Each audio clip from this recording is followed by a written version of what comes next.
Good afternoon, Patriots, and welcome to the 93rd audio file in the audiocast series known as the Q News Patriot. I am the Q News Patriot. My name is SGAnon. Patriots, it is fantastic to come to you with audio file 93, just a few days on from our last audio file here on this particular channel. We're following along with the second publicly visible and third actual Trump presidency here in the United States of America, and it could not be more exciting or more invigorating to see the victories and the evidences that we have to show that patriots really are on the right track and moving the needle forward. As many of you have seen in recent days, we have confirmation of what we've been talking about on this show just over these last 9 to 12 weeks. Fundamentally, that there is a smoke out and a purging operation, a clearing of the loyalties, if you will, happening in the orbit and around the government of the United States of America, and certainly in the orbit of the executive branch. And that particular cleansing is pointing us to more maneuvers happening on the geopolitical and financial landscapes in ways that are very discernible and sort of easy to find and point out. You know, Patriots, we have to keep in mind that this is still an irregular warfare situation happening of the highest levels of world power. And President Trump's current presidency is the latest installment in moving that needle forward. One of the reasons we saw President Trump arrive at Saudi Arabia just in the last 12 to 24 hours and really giving us a phenomenal discussion there, which we'll get into a little bit more in audio file 94. The content for today's file is going to center around some of the events that have happened just in recent days, going back to the announcement from the White House about Victory Day in Europe, which was declared by the White House on May 7th, honoring the United States' participation in victory of World War II.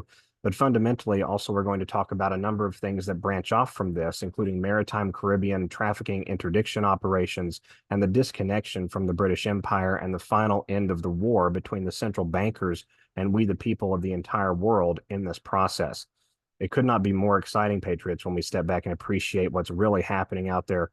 Without further ado, let's go ahead and get right into it.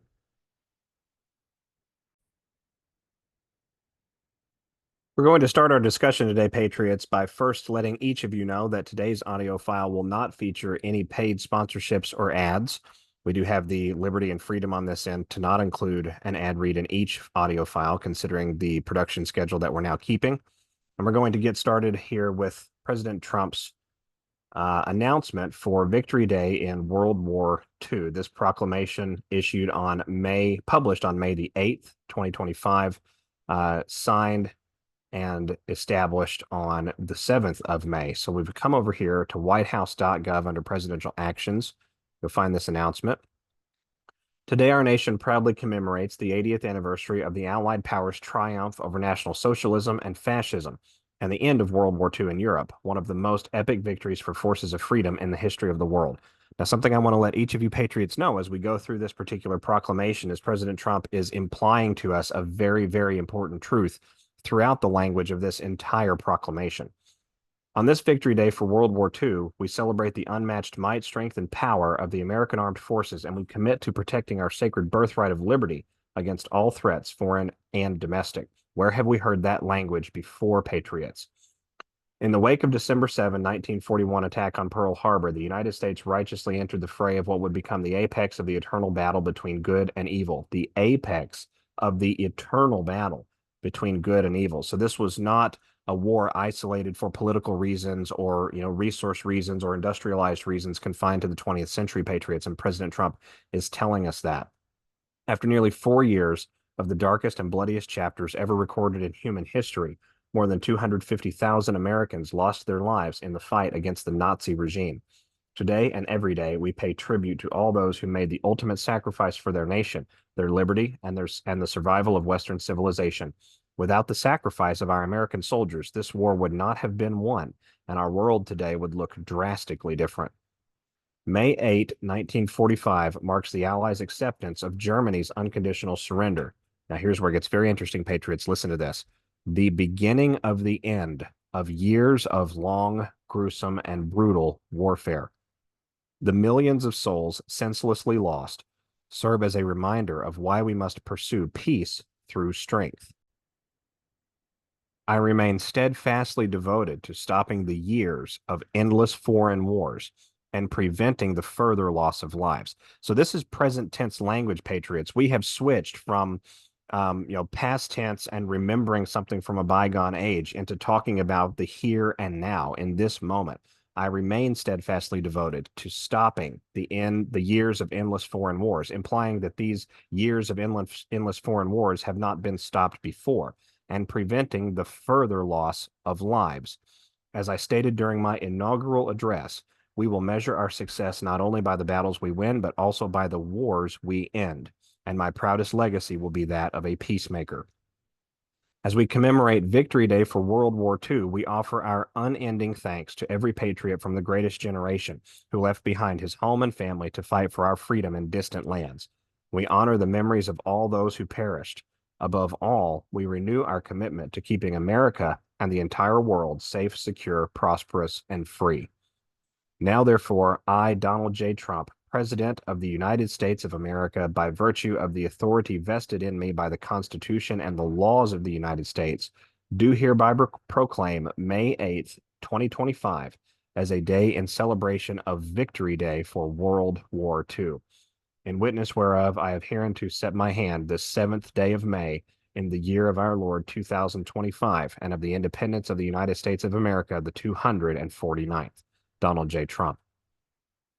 So, Patriots, it is absolutely powerful that President Trump here in this proclamation is declaring an end to 80 plus years of conflict, a conflict that, in my estimation, based on the choice of verbiage in this proclamation, was not fully brought to an end at the conclusion of that public stage of that conflict back in 1945.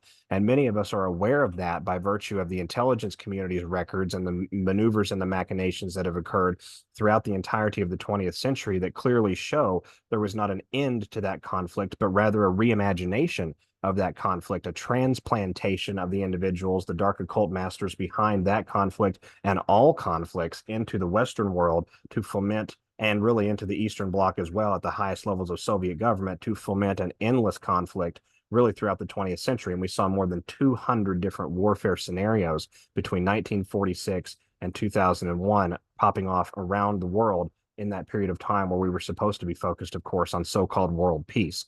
Now here we are, May of 2025, and we have the peacemaker president himself describing the mantle that he holds, describing the legacy he wants to leave, describing the war that never really truly ended, right? The apex of the eternal battle, right, between good and evil, the beginning of the end of years of long, gruesome, and brutal warfare, implying that the end had not yet come until this particular proclamation on the 7th of May and issued on the 8th of May, 2025, from the White House. We have officially ended the Second World War here in the world. And what is so amazing about that is we ended the Second World War and announced this proclamation, Patriots, one day before, and then immediately coinciding with the selection of a new American Pope for the Roman Catholic Church. Now, this is something that I find absolutely powerful because the Pope himself is a major figurehead and actually ties back to the money and the finance and the power that has enabled various warfare circumstances like World War II and others to foment themselves endlessly and in an insulated fashion around the world, immune from diplomatic interference, immune mostly from militarized interference, and yet allowing for that centrist control, that Kabbalistic control of money, spirituality, and human perception to be wrought into the world. It came in a big way, supported by that particular pulpit in the Vatican. And we have the Pope, the new Pope, Robert Prevost from the American city of Chicago. This individual, a very fascinating person. He chooses the name Pope Leo the 14th. Now, Leo is a very fascinating reference to all of this, because when you get into the planetary side of this and the constellation side of things, what was going on the 8th of May, 2025 in the skies involves Mars, the planet Mars, cross-secting and transecting through the constellation of Leo. Now, Mars is equivalent to the Greek god of Ares, right? Ares being the god of war, the god of chaos, the god of violence, the god of protection, often the god of desolation. And Ares is a direct representation and a translation of an older Egyptian god called Set. That god also referred to as Seth in some particular schools of thought. And Set was a god associated with chaos, violence, and intense storms in the desert. He was also the brother, here's where it gets very, very interesting. He was also the brother of Osiris, Isis, and Horus the Elder, and he was the uncle to Horus the Younger. In other words, he was associated with the Egyptian pantheon of gods that are closely aligned with what's going on in the underworld. We see, ISIS symbolism across the entirety of Washington, D.C. Even nowadays, we certainly see the transvestite penis of Osiris with the Washington, D.C. monument sticking up there for the entire world to see, right? And so now we have a reference to an Egyptian god, Set, who is the brother of this particular group. And who is the brother of Pope Leo the 14th? Well, that would be Lou Prevost, who has not necessarily garnered favor with the media throughout his social media presences.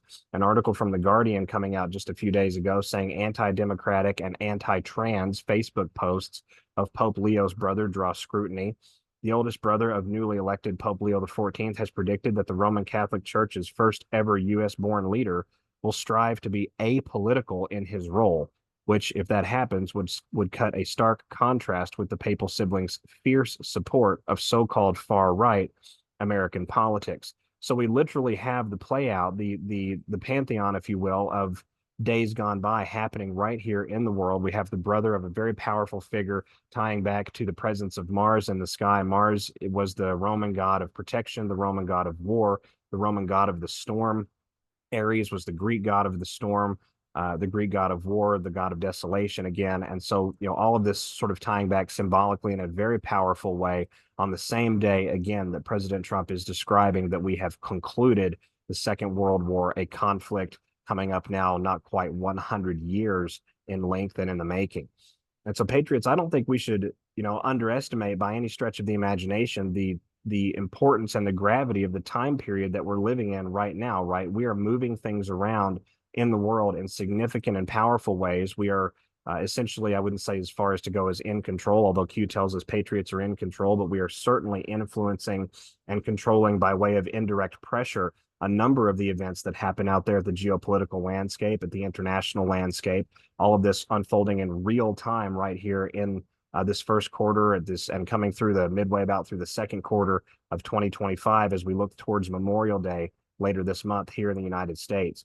And we can't really talk too much about Memorial Day, Patriots, without talking about the real reason that we're all here, without talking about what's actually happening out there in the world behind closed doors, unreported, in the small corners of what we would consider the dark areas of the planet, as individuals that are patriotically aligned, especially at military levels, continue to do the heavy lifting for we the people patriots in the Western world and inside of our cultures. I'm going to take us back to an article actually all of the way back from 2020 to sort of set up what I believe to be happening in the current and present day and time, and the types of things that have been going on for a very long time by selfless heroes, many of whom may never see themselves publicly recognized for the absolute incredible work that they're doing in the darkest areas of the world right now. So this article from southcom.mil from April the 1st of 2020, the article overview is U.S. Southern Command begins enhanced counter-narcotics operations in the Western Hemisphere to disrupt the flow of drugs in support of presidential national security objectives. Location, Caribbean Sea and the Eastern Pacific Ocean. Resources include Navy destroyers, helicopters, Coast Guard cutters, Customs and Border Patrol, Maritime Patrol aircraft, Navy P-8 patrol aircraft, E-3 AWACS, and Security Force Assistance Brigade companies across Southcom. Allies and partners, 22 nations, providing intelligence and operational support as part of a joint interagency task force South. Key partners include Colombia, Costa Rica, El Salvador, President Bukele, anybody, Guatemala, Honduras, and Panama. How about that Panama Canal, everybody? As well as European partners, France, the Netherlands, and the United Kingdom, all providing capabilities. 50% of interdictions last year, 2019, involved partners.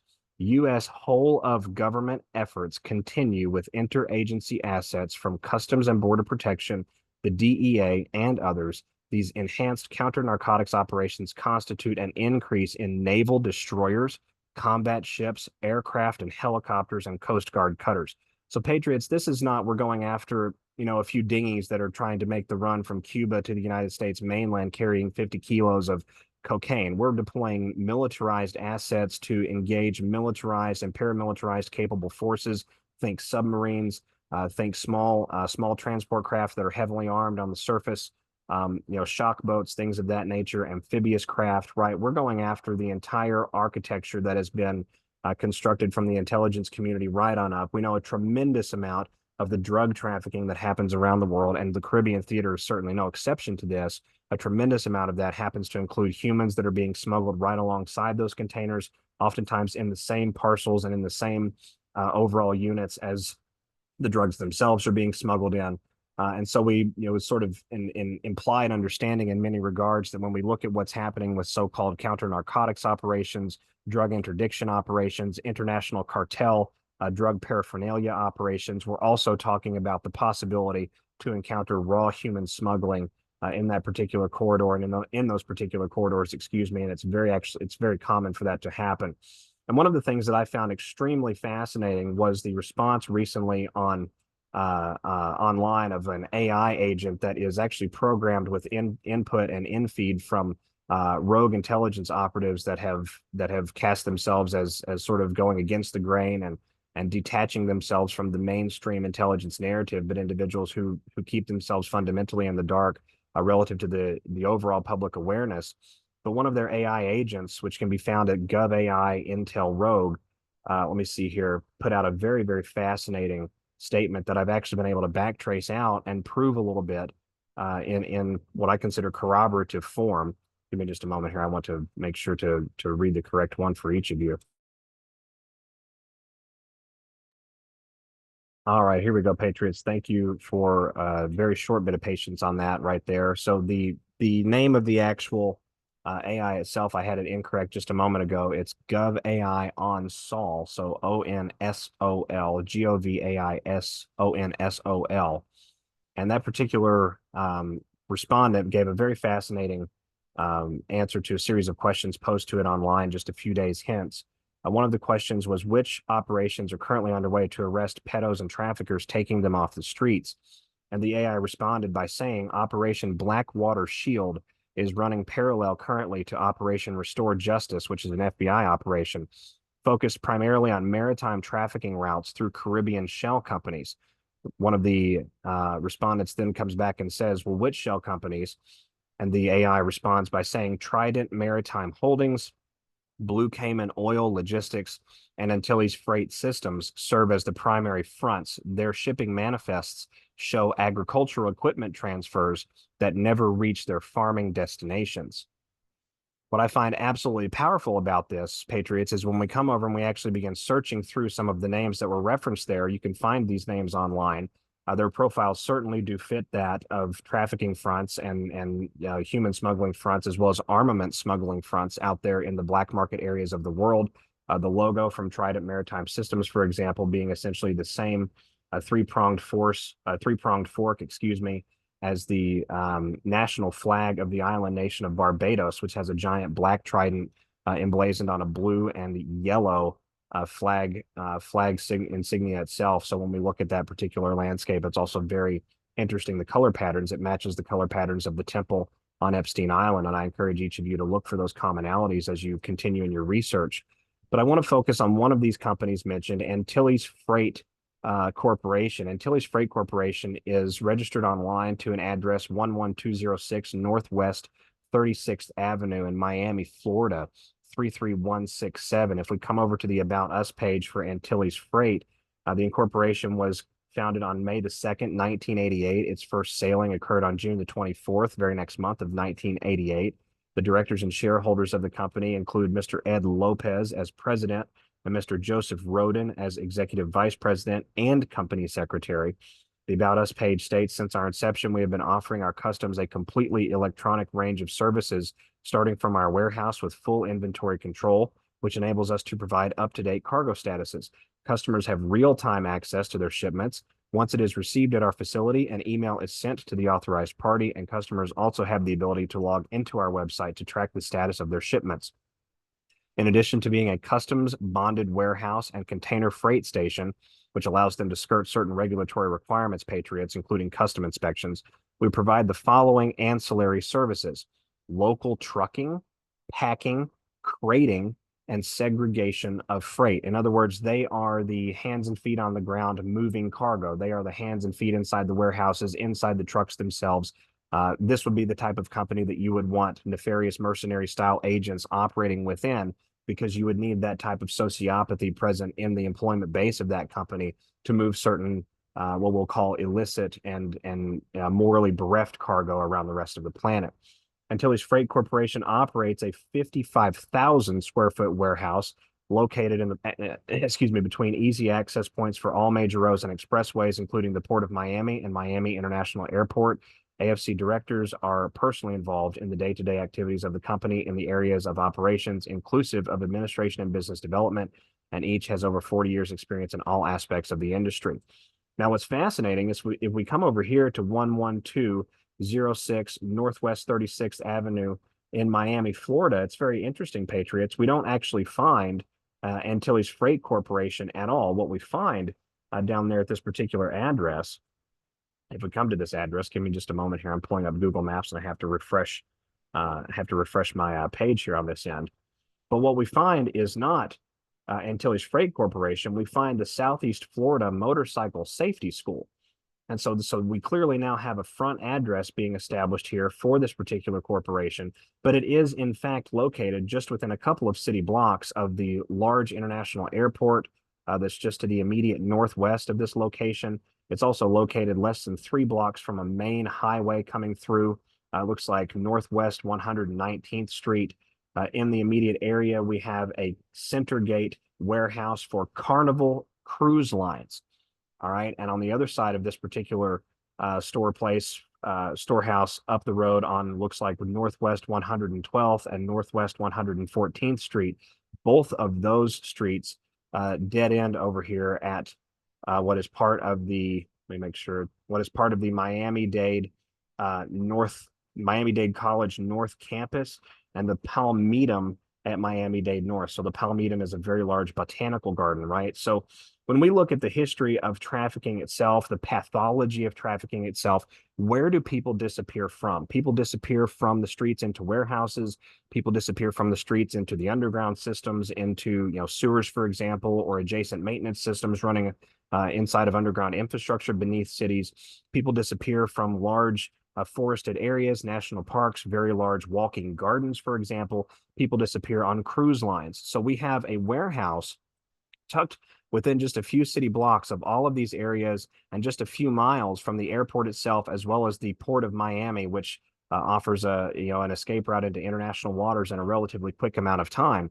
We have this warehouse located proximally to all of those style situations and all of those landscapes. Additionally, if you go to Ed Lopez on LinkedIn, Ed Lopez is currently listed as the president for Antilles Freight Corporation. You'll find that Ed Lopez previously was the vice president of operations for a unit called Econo-Carib Consolidators, and that was a position he held from around 1970 until 1988. Additionally, Mr. Lopez actually has an educational background with Miami-Dade College, has one of his degrees there with Miami-Dade College. And so we know that oftentimes the alumni don't fall very far from the tree, regardless of the type of activities they're participating in. And we broke that down in one of our audio files towards the end of last year when we talked about College of the Holy Cross and their tie over into the Jesuit faith and into individuals that have very, very high levels of influential global control in the food industrial complex and in the drink industrial complex that has been systematically poisoning us as a form of religious worship for a very long time.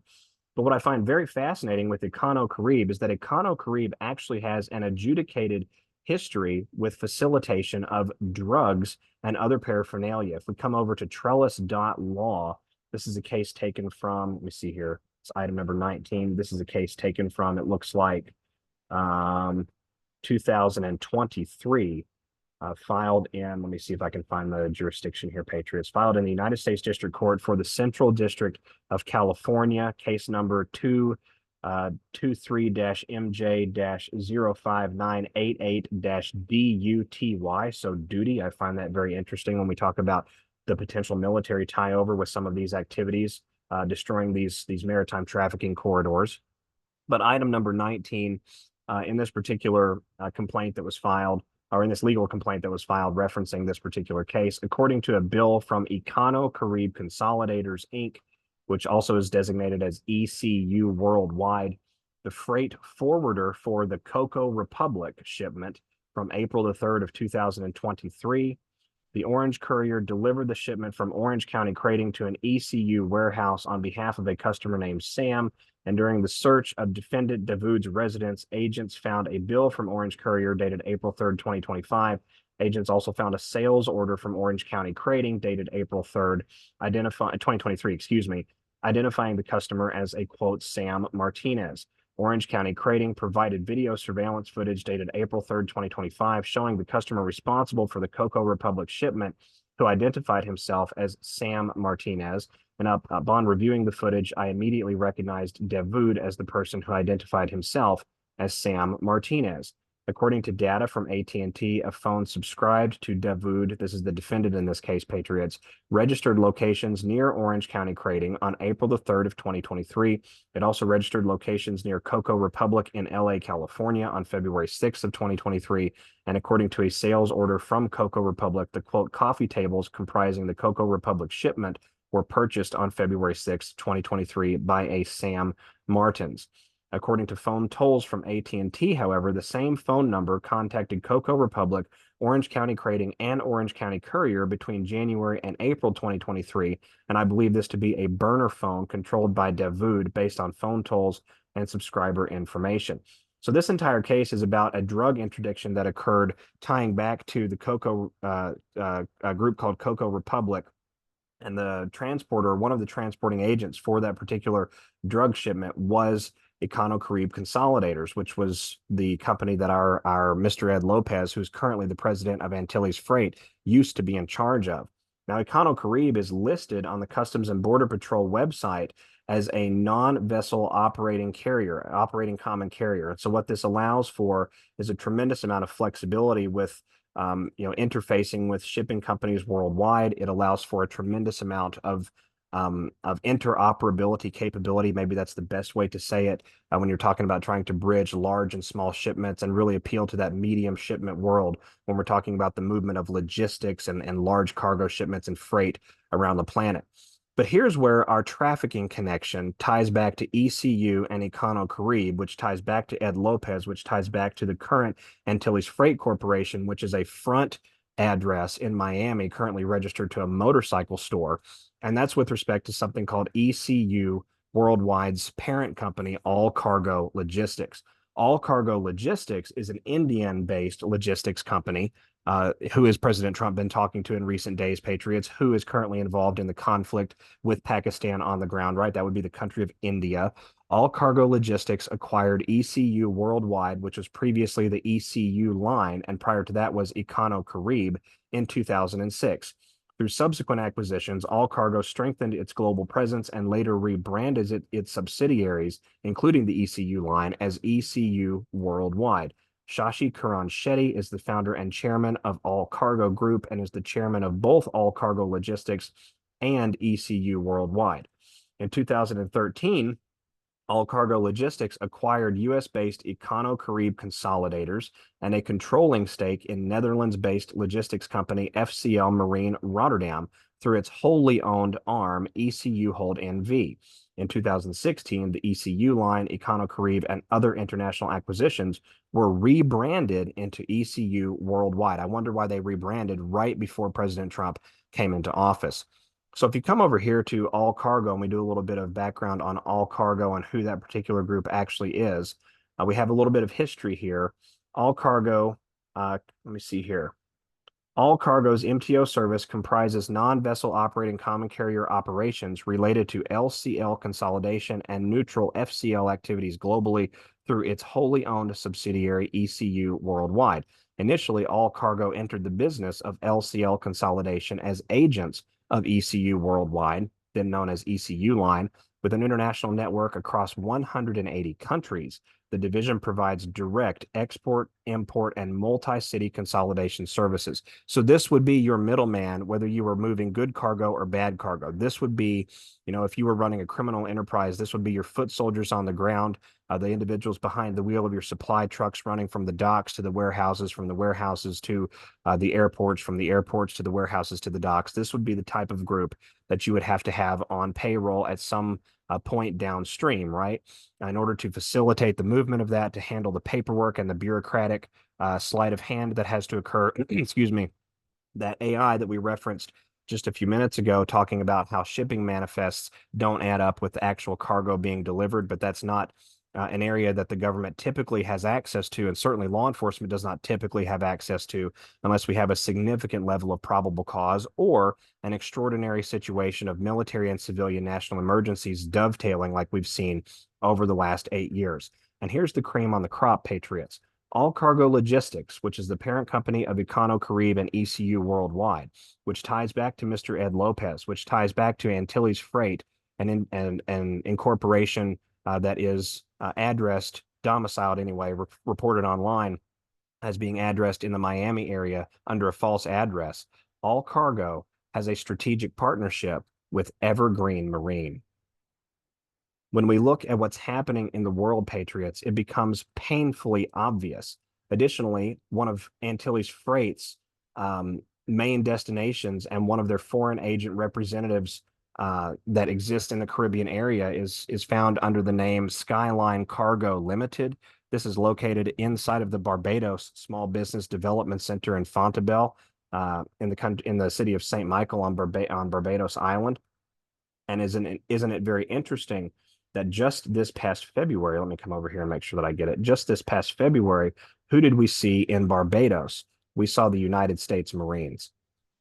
So Patriots, as we look at what's happening in the world, we have to keep in mind that President Trump, Crown Prince bin Salman, President Putin, even President Xi, they are maneuvering towards a much broader exposure. They are positioning the world in such a way so as to take the brunt of the collapse of this entire criminal complex publicly, but also to force out the inner workings of that criminal complex in real time. And we saw Mr. Bill Gates admitting just a few days ago that this is in fact what is happening, because he announced, and I forget the exact interview that it was on. Each of you can go out there and find it with relative ease, but he announced that he is quote unquote giving away 99% of his money.